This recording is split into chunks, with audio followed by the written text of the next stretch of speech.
Okay, so get ready, because we are diving deep into something that has been really blowing up online. Yeah. The Anunnaki. The Anunnaki. These mysterious beings that some people think are connected to the origins of humanity. Right. You know, ancient aliens, all that. All that jazz. Exactly. And the source material that we are using for this deep dive is a YouTube video called The Creators, Anunnaki, Gods, Ancient Aliens from the channel Lifter Adu. I've seen that one. And we are going to see, you know, what's in this video, break down the claims, see what the evidence is. And I think what's always interesting about this whole Anunnaki thing is it really taps into that kind of like deep human question, you know, where do we come from? Right. Are we alone? Exactly. All of that are the big questions. Yeah. So let's just start with the basics. Who are the Anunnaki? Yeah, so the term Anunnaki comes from ancient Sumerian mythology. Now, Sumerians were this really advanced civilization thousands of years ago in Mesopotamia. Right. And conventionally, the Anunnaki are seen as their deities, their gods. Okay. But there's this other interpretation. Oh, here we go. That's much more, I guess you could say, out there. Yeah. And it all has to do with this guy named Zecharia Sitchin. Okay. Who basically looked at these Sumerian texts and said, hold on, I think this is saying something else. Sitchin claimed that the Anunnaki weren't just gods. Right. They were extraterrestrials from a planet called Nibiru. Nibiru, yeah. That's, I've heard of that. Isn't that the planet that people think is going to crash into Earth? Well, kind of, yeah. So in Sitchin's theory, Nibiru is on this really, really, really long elliptical orbit around the sun, and it swings by Earth every, I don't know, few thousand years or something like that. Yeah. But the thing is these extraterrestrial Anunnaki, why were they here? Yeah, what were they doing here? Well, Sitchin said that Nibiru was having some issues, some planetary issues. Like what? Their atmosphere was, like, messed up. Really? It was falling apart. Oh, no. They needed a solution. Okay. And they thought that gold was the answer. Gold. Gold. They thought they could use gold particles to, like, create this Like a sheet. the shield. In their atmosphere. Interesting. So they came to Earth to mine for gold. So they had a commute. They had a commute. A long commute. A very long commute. Just to get some gold to fix up their planet. Pretty much. That's wild. Yeah, and they arrived, get this, like 450,000 years ago. 450,000 years ago. We're talking way before modern humans. Wow. Like we weren't even around. That's a long time. And of course they had, I mean, they would need to have some pretty intense spacecraft. Yeah. To make that journey. To get here. Yeah. Yeah. Okay, so we got these Anunnaki aliens. They're on Earth. They're here. Digging for gold. Looking for gold. But where do humans come in all of this? Okay, so this is where things get a little wild. Okay. So there's this Sumerian myth called the Epic. The Trahasis Epic. Okay. And basically it talks about these, you know, you got the Anunnaki, right? And then you have these lesser gods called the Igigi, who are basically like, yo, we are tired of doing all this labor. Right, yeah. We're tired of mining this gold for you guys. Something they needed a union. Yeah, they needed a union. For something. Yeah. So what happened? So the Anunnaki, they were like, okay, we need a solution here. Yeah. We need someone to take over this work. Yeah. And that's where humans come in. Okay.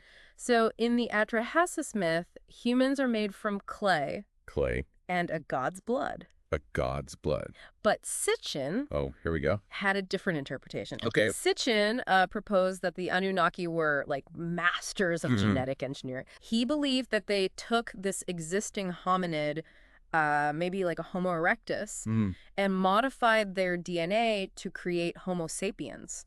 Us? Yeah. You're saying they genetically engineered us? That's what Sitchin is saying. Like hundreds of thousands of years ago? That is what he is saying, yeah. That's pretty advanced. Very advanced. That's some pretty high-tech stuff. Yes, it is. So who was the first human then? Well, according to Sitchin, the first human was called Adamu. Adamu. And that sounds kind of like Adam. It does, right? And it's very similar to the Hebrew word Adama, which means earth. So are you saying that the Garden of Eden Well, is a real place? Sitchin kind of interpreted it as like the Anunnaki's main base of operations. Oh, okay. You know, where they were doing their genetic experiments. Right. Keeping an eye on these early humans. But not necessarily like a paradise? Not necessarily a paradise. More of like a high-tech lab? Maybe like a high-tech lab. An alien lab? An alien lab, exactly. Well, and then what about Adam and Eve? Like, where do they fit in?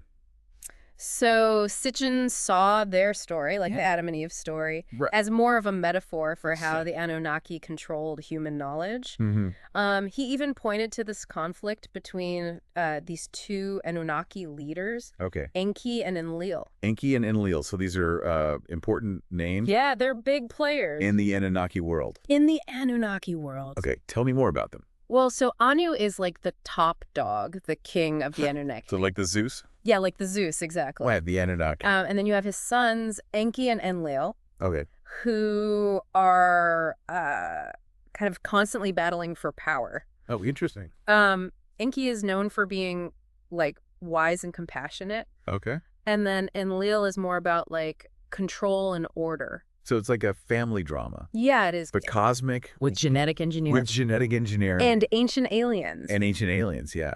And, I mean, the thing is because of their technology, they would seem like gods to these early humans. Yeah, I can see that. Right. They taught us about farming. They taught us about math. Wow. Astronomy. So they, like, really gave us a head start. Yeah, like they kick-started civilization. And they didn't stick around forever, right? No, they didn't. Okay. So Sitchin said eventually Nibiru's atmosphere recovered. Oh, okay. So they were like, all right, our mission is complete. We're out of here. We're out of here. Wow. Packed up, left. They just left us here. They left us here. To our own devices. To our own devices. You'd think after all that time that they were here, I mean, we're talking thousands of years. Yeah. That there'd be some evidence, right? You would think. Some proof that they were even here. Yeah, that's the big question, isn't it? If they were here, where's the proof? Exactly. But some people believe that the evidence is hidden in plain sight. Hidden in plain sight. Hidden in plain sight. Like, what? You're going to have to elaborate on that one. I will. Just wait till next time. Okay. You'll have to. All right, fine. Yep. Fine, we'll leave it on a cliffhanger. A little cliffhanger. We'll be right back. We'll be back. So, hidden in plain sight, right? We're hidden in plain sight. Well, like, take those ancient Sumerian king lists. Okay. They've got these crazy long reigns for early kings. Like, how long are we talking? Some of them ruled for, like, thousands of years. Thousands of years. Thousands. No human lives that long. Exactly. And that's why some people say, well, that must mean that those early kings were either Anunnaki themselves. Okay. Or, like, maybe hybrids. Part human, part Anunnaki. Yeah, like a mix. Interesting. Okay, so I'm starting to see how that could be interpreted. Yeah. What else? What about the flood myth? Oh, yeah, the flood. Yeah, you know, the story of this massive flood. Wipes out pretty much everybody. Yeah, almost all of humanity. And it's not just in the Bible. Right, so it's all over the place. It pops up in tons of cultures. Yeah. All over the world. Makes you wonder. Right, and some people believe that this flood was a real event orchestrated by the Anunnaki. So they just wanted to, like, hit the reset button on everything. Maybe they wanted to control the population or... I don't know. Right. Who knows? But it's kind of a dark theory. It is. But it's interesting that it's so widespread. Yeah, for sure. Okay. What else? Then there's the Epic of Gilgamesh. Okay. This legendary Sumerian king said to have, like, divine lineage, superhuman strength. Superhuman strength. Okay. Some people say that his abilities could be traced back to the Anunnaki. Oh. Maybe he was a descendant or, you know, like those kings. A hybrid or something? A hybrid, yeah. So we've got these super long lifespans. Right. A global flood, a legendary hero with crazy powers. Yeah. Sounds like a movie. Sounds like a movie, right? But it doesn't stop there. Okay. What about all those amazing megalithic structures? Megalithic, yeah. All over the world. Like the pyramids. The pyramids, right. People have been trying to figure out how they were built for, like, centuries. Right. And it's hard to imagine, like, how ancient people could have built something so massive. Yeah. And without some serious technology, right? Exactly. And that's where some people bring in the Anunnaki. Okay, I see where you're going with this. Yeah. They had a hand in building these things. They had a hand in it. Okay. Like, Take the Great Pyramid of Giza. The Great Pyramid, yeah. That's not just the size that's amazing, but the precision. Right, right. It's aligned perfectly with the cardinal directions. Oh. And some people even think it's connected to, like, specific stars. Really? I mean, how did they achieve that kind of accuracy? Yeah, with the tools they had. It's mind-boggling. Yeah, that is, yeah, for sure. So some people believe those structures, they weren't just tombs or monuments. They served a bigger purpose. Okay. Maybe they were, like, giant energy generators. Energy generators. Astronomical observatories. Oh, okay. Or even, get this, landing platforms for Anunnaki spacecraft. Whoa. Okay, landing platforms. Yeah, landing platforms. So are we saying the Anunnaki were just, like, jet-setting all over the globe? Well, I mean, if we're following this narrative, yeah, their influence could have stretched way beyond Mesopotamia. Yeah, that's true, yeah. I mean, think about the other amazing structures around the world. Like what else? The Great Pyramid of Cholula in Mexico. Cholula? Yeah, even bigger than Giza. Wow. Or Teotihuacan, this whole city with, like, precise astronomical alignments. Right, it makes you think. It's tempting to connect the dots, isn't it? It is, yeah. It's all kind of tying into this bigger idea of, like, ancient astronaut theory, right? Exactly. That extraterrestrials have visited Earth in the past. And mess around with humans. And mess around with humans. A little bit, yeah. And what's really interesting is how, like, elements of this Anunnaki myth kind of resonate with stories from other ancient cultures. Okay. Like, think about the Egyptian gods. Egyptian gods. They were obsessed with astronomy, the afterlife, achieving immortality. Right, so similar themes. Very similar themes. To the Anunnaki stuff. Yeah, I mean, I've always been fascinated by, like, the Egyptian gods. You too. Especially their stories about Ra, the sun god. Ra, yeah. I mean, is there a connection there with the Anunnaki? I don't know, is there? Well, there are definitely some interesting parallels. No. Like Ra, as, like, the supreme god of the heavens, could be compared to Anu, the king of the Anunnaki. Right.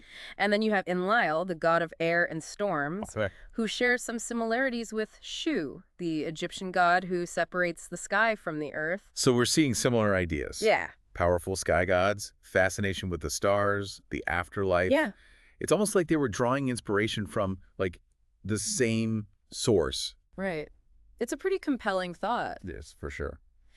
And speaking of astronomical connections, let's shift gears for a second. Okay. And talk about Planet 9.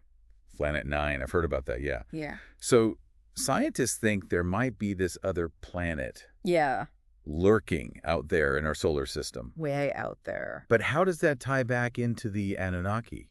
Well, it's that idea of a hidden planet influencing our solar system. Right. Remember Sitchin claimed that Nibiru has this long elliptical orbit? Yeah. That only brings it close to Earth every few thousand years? Right. So are you saying that some people think Planet 9 is actually Nibiru? It's important to, like, separate the two. Okay. Planet 9 is a hypothetical planet. Okay. Based on scientific observations, calculations, they've noticed these strange gravitational anomalies.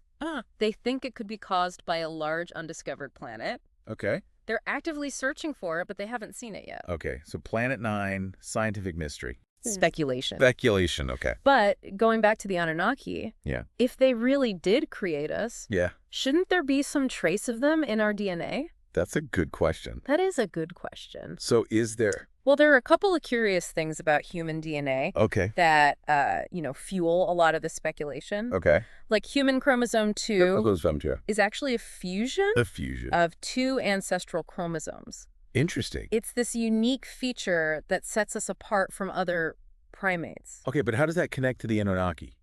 Well, some people think that this chromosome fusion wasn't just some random event. They think it was a deliberate act. A deliberate act. Of genetic engineering. Genetic engineering. By the Anunnaki. By the Anunnaki. Wow, okay. They were tweaking our DNA. Tweaking the DNA. To make us into the species we are today. That's pretty wild. It's pretty wild. What about all that junk DNA we have? Oh, the junk DNA. Yeah. Yeah, it's a fascinating area. Yeah. So we know that a large portion of our genome doesn't seem to code for anything specific. Right. It's just there. Just hanging out. But some people believe that this non-coding DNA might hold clues to our origins. Okay. Maybe even contain, like, hidden messages. Messages? Hidden messages? Signatures left behind by the Anunnaki. Okay, hold on. Are you saying that there could be, like, secret messages? It's a theory? From aliens in our DNA? That's out there. That sounds like a sci-fi movie. It does, right? But if they were so technologically advanced, where did all the technology go? Right. Did they take it with them when they left? Yeah. That's the question. Yeah. The idea of lost Anunnaki technology. Lost technology, okay. It's a popular one. Yeah, I can see why. I mean, imagine free energy. Free energy, okay. Teleportation. Teleportation. Time travel. Time travel. All right, now we're talking. Yeah, it's pretty mind-blowing. It is. It is. But you'd think, like, if this stuff existed, we would have found some evidence of it by now, right? Right, yeah. But some people believe that the evidence is out there, waiting to be discovered. Okay. They point to, ancient structures. Like the pyramids again? Like the pyramids, Stonehenge. Right. Claiming that they were built using Anunnaki technology. Okay. And they served purposes that we don't yet understand. Okay, so it's not just pyramids. Not just pyramids. Like ancient sites. It's ancient sites all over the world. All over the world, okay. Yeah, think about the Nazca lines in Peru. Nazca lines. Those massive geoglyphs etched into the desert. Right, so those were built by the Anunnaki. Well, some people believe that they were created as, like, landing strips. Landing strips. Signals. Signals for spacecraft. For Anunnaki spacecraft. That's great. Showcasing their advanced understanding of geometry and astronomy. Landing strips for spacecraft. That's a pretty wild theory. It's out there. It's out there, but I kind of like it. Right. So are we saying that the Anunnaki story challenges us to look at these ancient wonders with a different perspective? Yeah, with fresh eyes. Fresh eyes, okay. Like, what if they were more than just tombs or monuments? Yeah. What if they were part of this sophisticated technological network? Okay. Built by a civilization far more advanced than we ever imagined. Okay, I'm totally hooked on this idea of lost Anunnaki technology. It's a good one, right? It is a good one. It's a good one. But if we lost it, is there any chance of rediscovering it? That's the question, right? Is there anywhere left to search? Well, that's a great question. Yeah. And it leads us to another intriguing location. Okay, hit me. Antarctica. Antarctica, the frozen continent. Yeah. What could possibly be hidden down there? Well, Antarctica is a place of mystery, right? Right. Largely unexplored, covered in ice, full of secrets. Mm-hmm. Some people believe that it could hold the key to unlocking the Anunnaki's past. So there's like a lost Anunnaki city buried under the ice. Well, it's an exciting thought, isn't it? It is. It is. Yeah. That's some serious, like, Indiana Jones type stuff. Right. And there are even, like, these old maps that seem to show Antarctica with surprising accuracy centuries before it was officially discovered. Wait, people knew about Antarctica before it was discovered? Well, the Piri Reis map. Piri Reis map. From the 16th century. Okay. It shows a landmass that some believe represents Antarctica. Okay. With details of its coastline that were supposedly hidden beneath ice at the time. So if those maps are accurate, does that mean Antarctica wasn't always covered in ice? Well, it's a possibility. Although, mainstream science says that Antarctica has been iced over for millions of years. Right. But regardless, those ancient maps definitely add to the mystery surrounding Antarctica and its potential connection to the Anunnaki. Okay, so we got ancient maps. Yeah. A hidden continent? A hidden continent. Possibility of lost technology. Lost technology. This is getting good. It's getting pretty interesting. Yeah. It feels like we're on the verge of uncovering something really big. Right. But hold on. Hold on. Because there's another layer to this Anunnaki puzzle. Crypto-terrestrials. What? Crypto-terrestrials. Okay, you're going to have to... break that down. Yeah, break it down for me. Okay, so the crypto-terrestrial hypothesis suggests that those UFO sightings and alien encounters might not be extraterrestrial at all. Oh. What if they're caused by a hidden, advanced civilization that's been living here on Earth? Wait, are you saying aliens might not be aliens? Maybe not. But just like a super secret society? Yeah, like a secret society. Hiding right under our noses. Hiding right under our noses. Wow. These crypto-terrestrials could be living in, like, remote, inaccessible locations. Like where? Underground. Underwater. Oh, like an underwater city. Yeah, like an underwater city. That'd be pretty cool. Right. But how does this tie back to the Anunnaki? Well, some people believe that these crypto-terrestrials could actually be the Anunnaki. Oh, cool. Or maybe they're descendants who decided to stay on Earth. You just stuck around. They stuck around. When everybody else left. When everybody else left. No. Imagine they could be observing us. Creepers. Influencing events. From the shadow. In the shadow. So instead of returning from space. Yeah. They've been here the whole time. They've been here the whole time. Wow. That's kind of a mind-blowing thought. It is a mind-blowing thought. So we've covered extraterrestrials, genetic engineering, lost technology. Hidden continents. Hidden continents. Secret societies. Secret societies, man. We've been all over the place. We've been everywhere. Is this where the story ends, though? Well, not quite. Oh, there's more. There's one more piece to this puzzle, and it might be the most intriguing of all. All right. The Anunnaki story doesn't end with their departure. Right. There are prophecies. Prophecies. That foretell their return. Their return. Okay, now this is where it gets... Interesting. Really interesting. Maybe a little scary. A little scary. Yeah. So what do these prophecies say about the return of the Anunnaki? Prophecies about the return of the Anunnaki. Huh. So it's exciting and a little bit scary. Yeah, it's interesting how this idea of like powerful beings returning cycles through so many cultures. It's almost like a universal theme, you know? Yeah. And the Anunnaki are no exception. Okay. Some people interpret those ancient Sumerian texts as hinting at their eventual return, like a time when they'll come back. Okay. And play a role in human affairs again. So do the prophecies say anything about when this might happen? Well, prophecies are rarely straightforward, are they? No, they're not. They tend to be like shrouded in symbolism, open to interpretation. But what's interesting is that other cultures have similar beliefs. Okay, like who? About the return of like these extraterrestrial beings. Extraterrestrial beings, okay. Like the Hopi tribe, for instance. The Hopi, okay. They have these amazing stories about star people. Star people? Who visited Earth long ago and shared their knowledge with the Hopi ancestors. All right. And the Hopis believe that these star people will eventually return. Okay. And usher in a new era for humanity. So are we talking about the Anunnaki here? Well, there's no direct connection, but the parallels are interesting. Both the Anunnaki and these Hopi scar people, they're described as like these advanced beings from the stars who interacted with humans in the past and are expected to return someday.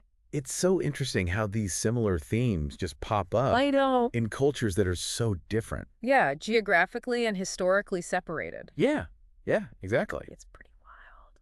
Are there any other examples of this? Absolutely. Okay. The Dogon tribe in Mali, Africa, have this fascinating belief system centered around beings called nomos. Nomos.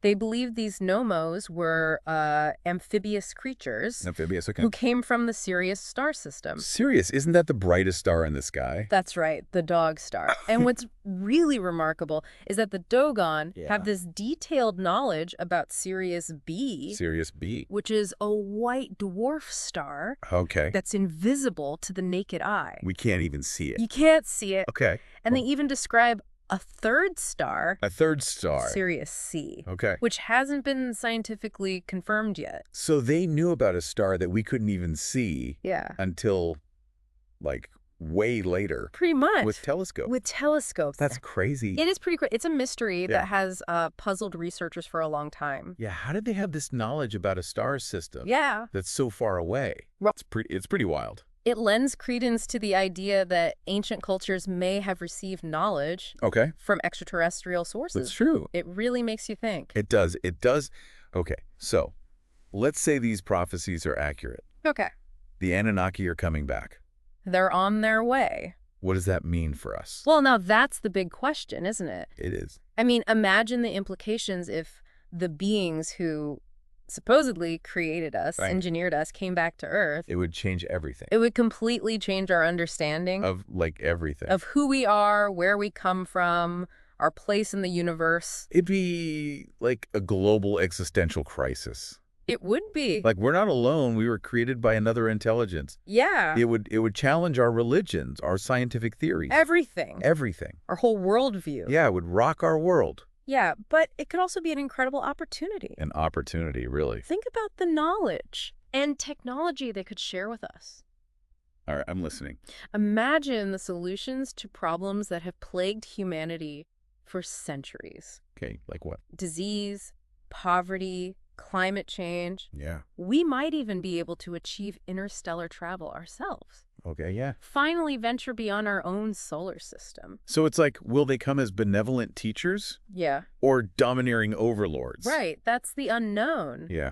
And we have to remember that the Anunnaki, as they're depicted in those ancient texts, they weren't always benevolent. They had their own conflicts, their own agendas. We could become pawns in their cosmic game. That's a little unsettling. It is a little unsettling, but, it's important to remember that we're dealing with interpretations of ancient texts, prophecies. Right. There's no scientific consensus on any of it. On any of this. It's all speculation. So where does that leave us? Well, I think the Anunnaki narrative, even if it's not literally true, reflects a very human desire to understand our origins, or our purpose, our connection to the cosmos. Yeah. It speaks to our fascination with the unknown, with the possibility that we're not alone. It's a story that definitely captures the imagination. Yeah. It makes you question everything. For sure. So what do you think? Are the Anunnaki real? Oh. Are they watching us? That's the beauty of it, isn't it? So, it's a mystery. Yeah. Each of us gets to ponder, That's true. Keep an open mind, explore the evidence, and draw your own conclusions. And who knows, maybe one day we'll have the answers. The answers to these age-old questions. Well, these age-old questions, exactly. Well, you've given us a lot to think about. Good. It's been an incredible deep dive into the world of the Anunnaki. Yeah, it has. Thanks for joining us. Thanks for having me. Until next time, keep looking up and keep asking questions.